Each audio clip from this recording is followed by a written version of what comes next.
Bismillahirrahmanirrahim. Assalamualaikum warahmatullahi wabarakatuh. Kita bertemu sekali lagi untuk menjawab soalan yang ketiga dalam peperiksaan SPM. Di mana soalan yang ketiga ini sama ada pembesaran pengecilan ataupun rajah sama luas. Jadi hari ini kita akan menjawab soalan pembesaran pengecilan muka surat 86 dalam modul JOM ALK 2014. Tapi sebelum itu, macam biasa, kita akan lihat dahulu sedikit berkaitan dengan konsep dan juga langkah-langkah asas kesilapan yang sering dilakukan oleh pelajar dalam soalan ini. Pembesaran pengecilan adalah melibatkan hal pembesaran atau pengecilan. Dan perbezaan yang jelas antara pembesaran kaedah nisbah luas dan nisbah sisi ialah nisbah sisi tidak ada separuh bulatan, hanya ada garisan-garisan lurus. Tapi nisbah luas ada dua separuh bulatan yang perlu kita bina. Itu adalah perbezaan yang paling ketara antara kedua-dua kaedah ini. Dan antara langkah-langkah asas dalam pembinaan soalan ini, pertama sekali kita perlu pilihkan titik pusat yang bersesuaian. Jadi kita bebas untuk memilih mana-mana titik pusat pun, asalkan ruangnya cukup.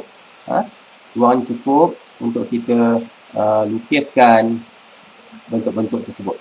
Kalau kita lihat di sini, kita ada banyak pilihan titik-titik pusat yang kita boleh pilih. Asalkan ruangnya mencukupi. Seterusnya kita lihat pada pembinaan, langkah-langkah asas pembinaan. Yang pertamanya, pastilah kita perlu pilihkan titik pusat. Okay? Yang bersesuaian. Daripada titik pusat itu, kita akan binakan separuh bulatan dan garisan serenjang. Dan kemudian, kita akan binakan garisan nisbah mengikut kehendak soalan.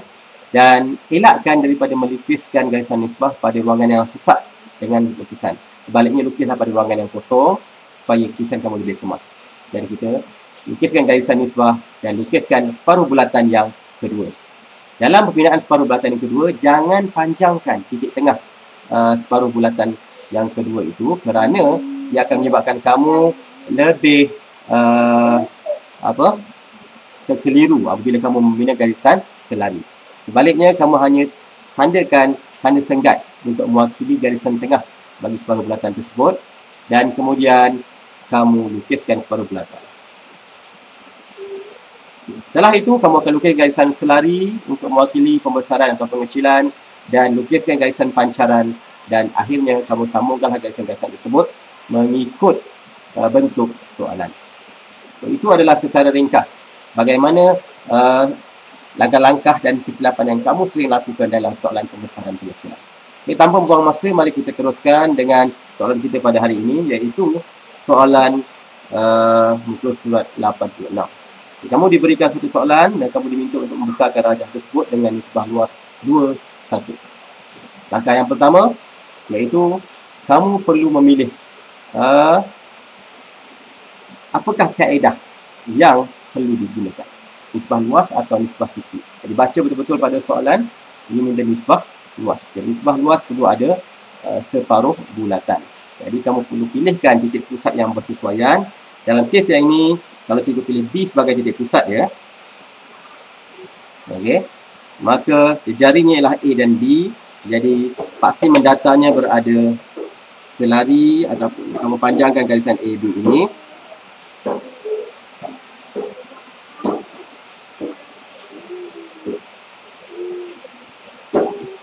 Okey. Dan langkah yang seterusnya, kamu lukiskan garisan serenjang. Okey, bermula daripada titik pusat yang kamu pilih tadi. Okey, itu fungsi antara peranan titik pusat. Jadi kamu lukiskan garisan serenjang bermula pada titik B. Serenjang dengan mana? Serenjang dengan garisan yang kamu panjangkan tadi, iaitu di sini. Okey, serenjang dengan garisan yang kamu panjangkan tadi. Langkah yang seterusnya, kamu akan lukiskan separuh bulatan dengan berpusat pada titik pusat yang kamu pilih. Gitu. Dengan jejari, dalam kes ini jejarinya ialah A dan D.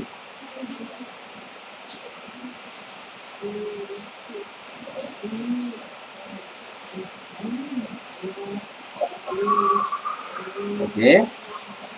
Dan kemudian, setelah itu, langkah yang seterusnya, kamu lukiskan garisan nisbah di ruangan yang kosong jika ada.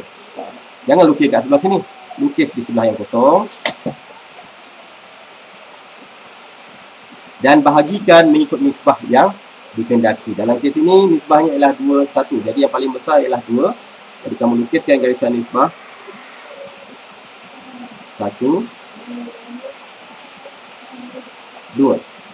Di mana kalau kita lihat di sini 1 adalah saiz asal dan 2 adalah saiz yang baru. Jadi 1 adalah saiz asal, 1 dan ini adalah 2. Jadi 1 kita sambungkan ke separuh bulatan, penghujung separuh bulatan ini, dan 1 adalah saiz asal. Okey, dan kita selarikan pada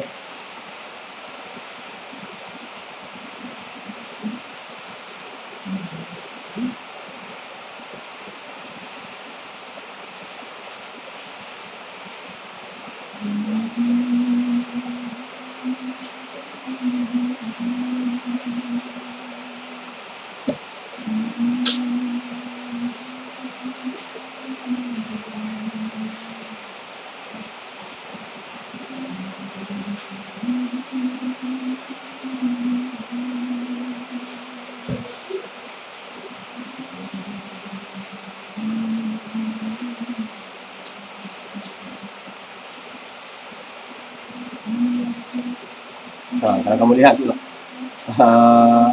keluar dah pun. Okey, tapi tak apalah, tak ada masalah. Lagi boleh lukis, kita lukis.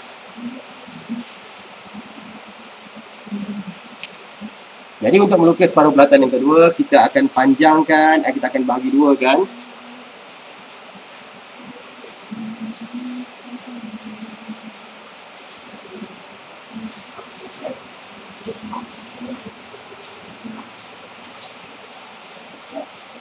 Okey, dan kalau kita ingat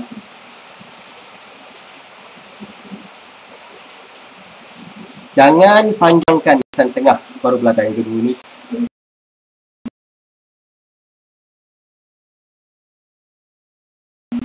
Titik tengah untuk kita melukis separuh bulatan tadi.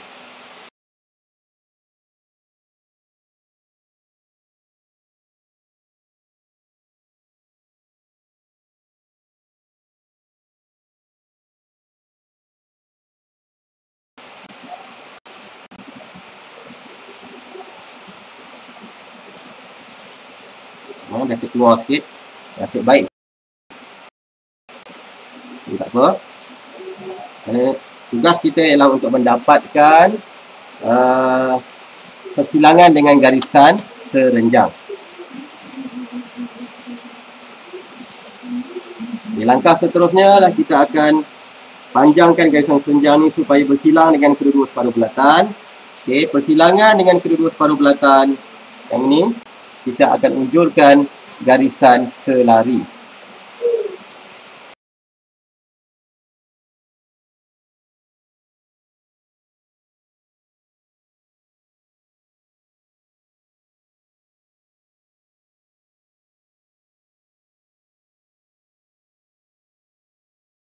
Persilangan yang kedua.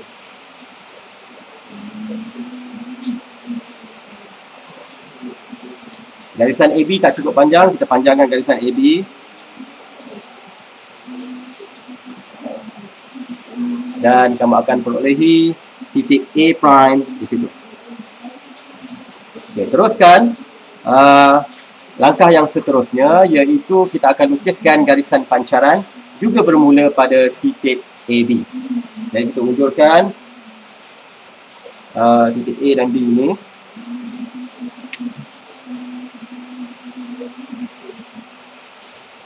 Lukiskan garisan pancaran daripada B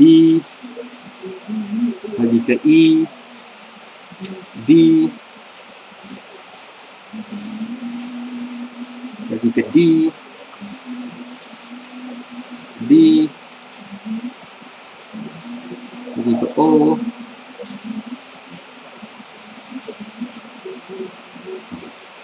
dan kemudian kita lukiskan garisan selari dengan sisi rajah yang asal dan silangkan dengan garisan pancaran yang ada. Contoh kita dapat E, jadi kita selarikan garisan E ini pada A prime.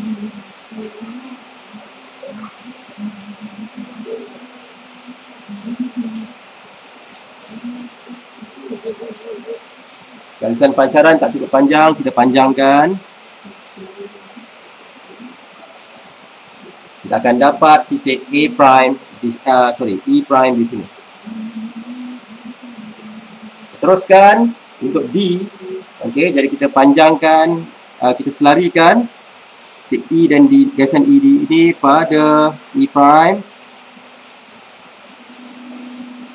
Dan kita akan dapat titik titik D tanda D prime di sini.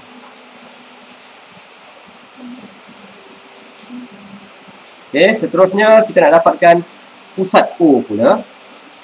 Untuk melukis bahagian besar bulatan ini, lengkung ini, perlu dapatkan O yang baru. Jadi, untuk dapatkan O yang baru, kita selarikan garisan D ke O ini pada titik D prime.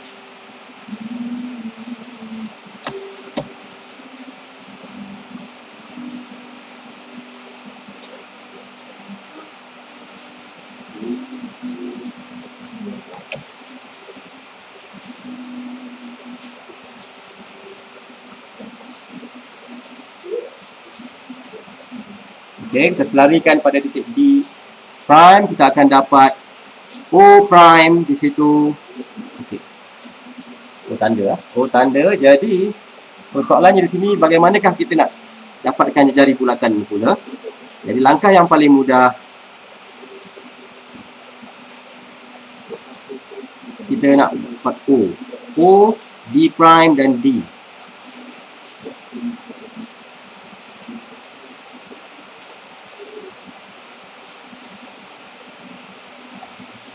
Kita ambil titik yang berdekatan, contohnya kita ambil jarak D, pergi ke titik yang cikgu pangkahkan ini.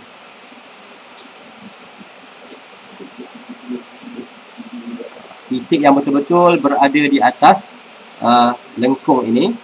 Jadi cikgu sambungkan D, pergi ke tu. D adalah mewakili saiz asal dan titik yang cikgu pangkahkan itu juga adalah mewakili saiz asal. Okey. Begitu. Dan cikgu selarikan pada D prime. Apa tujuan cikgu buat begini? Ialah untuk mendapatkan apakah jari yang telah dibesarkan. Jadi dia akan bersilang di sini. Kalau ini cikgu pangkahkan ada tanda prime begitu. Maksudnya kalau sini tadi adalah X, ini adalah X prime, iaitu titik di atas separuh bulatan lengkung tersebut.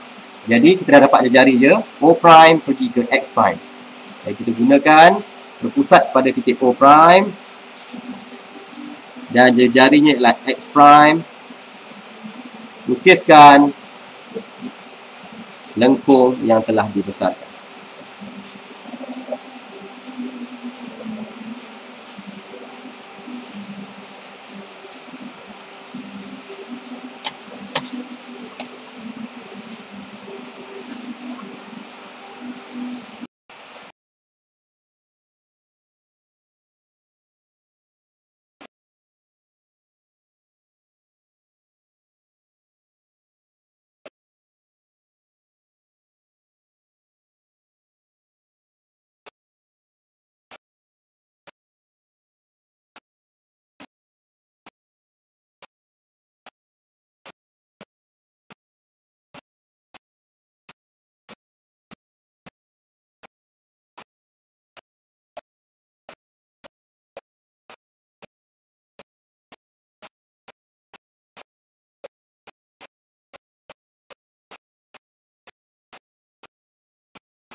Dalam soalan pembesaran pengecilan, apa yang penting di sini ialah yang cikgu ingin tekankan ialah apabila kita memilih suatu titik pusat, ada beberapa elemen langkah-langkah ini yang juga bermula pada titik pusat, iaitu garisan serenjang separuh bulatan yang pertama, garisan nisbah dan juga garisan pancara. Jadi, berhati-hati dalam menjawab soalan ini supaya tidak melakukan kesilapan yang sama ketika SPM nanti. Sekian.